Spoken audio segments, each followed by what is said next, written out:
I have always thought the actions of men are the best interpreters of their thoughts. Reading furnishes the mind only with materials and knowledge. It is thinking that makes what we read ours. New opinions are always suspected and usually opposed, without any other reason but because they are not common. Who are we to tell anyone what they can or can't do? New opinions are always suspected and usually opposed, without any other reason but because they are not already common. Few men think, yet all will have opinions. Hence, men's opinions are superficial and confused. There is frequently more to be learned from the unexpected questions of a child than the discourses of men. We are like chameleons. We take the hue and the color of our moral character from those who are around us. The freedom then of man and liberty of acting according to his own will is grounded on his having reason, which is able to instruct him in that law he is to govern himself by, and make him know how far he is left to the freedom of his own will. The only defense against the world is a thorough knowledge of it. No man's knowledge here can go beyond his experience.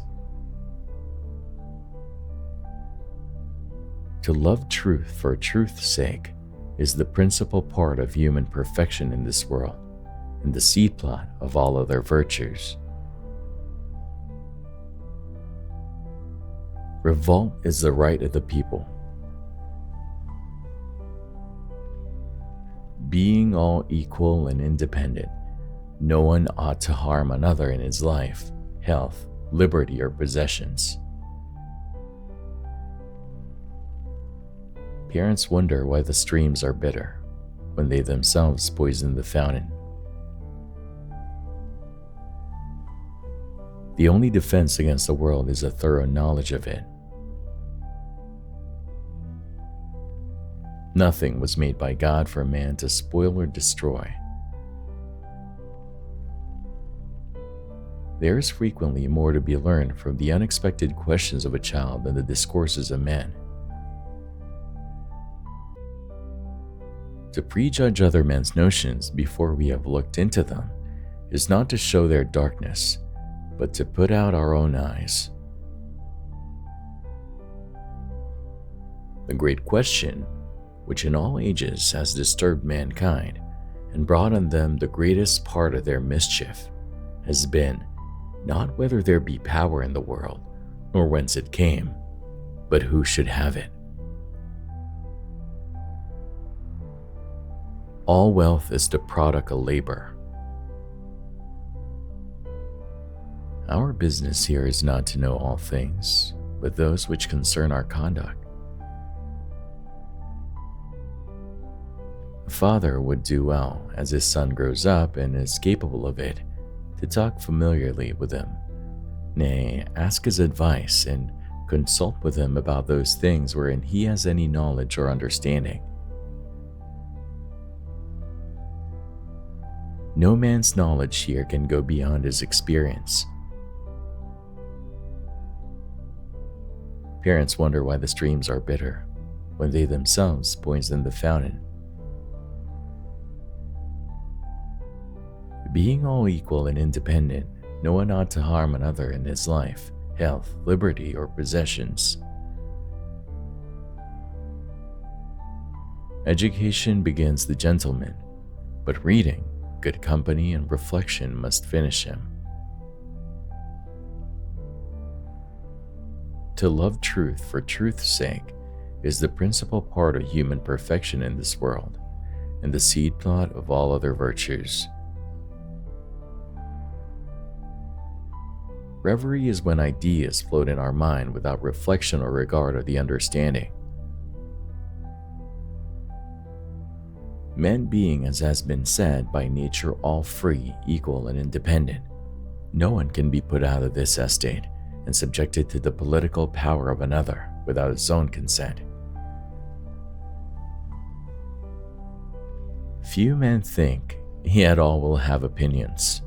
Hence, men's opinions are superficial and confused. Fortitude is the guard and support of the other virtues. Nothing is in the intellect that was not first in the senses. So that in effect, religion, which should most distinguish us from beasts, and not most peculiarly to elevate us as rational creatures above brutes, is that wherein men often appear most irrational and more senseless than beasts themselves.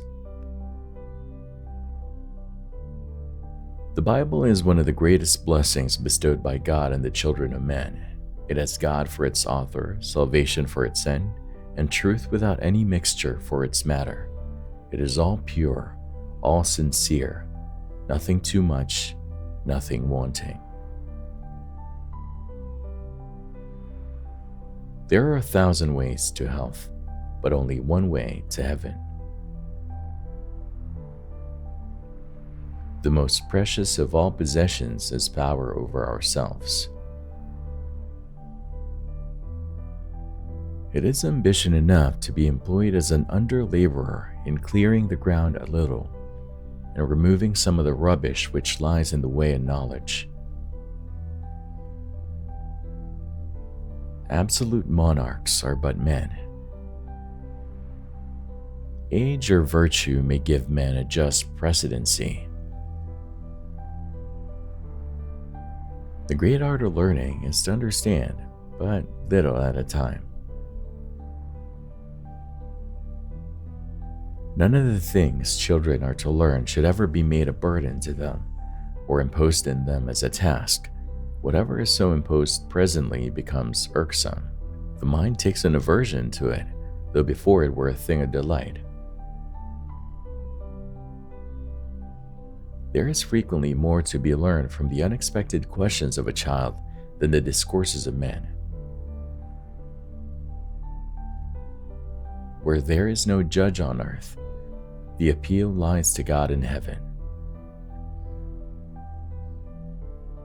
Children, I confess, are not born in this full state of equality, though they are born to it.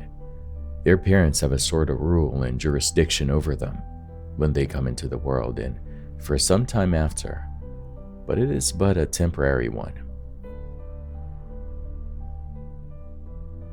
Nobody can give more power than he has himself, and he that cannot take away his own life cannot give another power over it. What worries you masters you.